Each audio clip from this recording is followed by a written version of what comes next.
Le 11 novembre 1918, l'armistice était signé. Mais la Grande Guerre laisse ses traces, certains soldats mettent plusieurs mois à revenir des tranchées et la vie quotidienne reste difficile.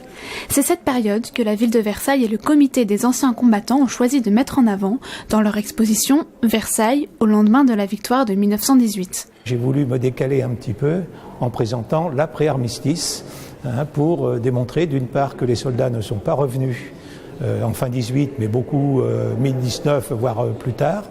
Et puis nous avons voulu quand même personnaliser cette exposition par une présentation de documents appartenant aux familles versaillaises.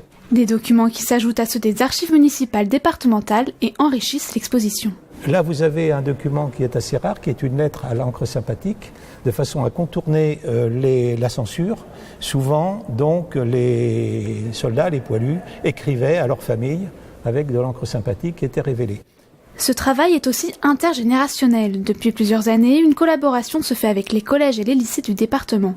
Leurs productions font pleinement partie de l'exposition et présentent leur propre regard sur cette époque.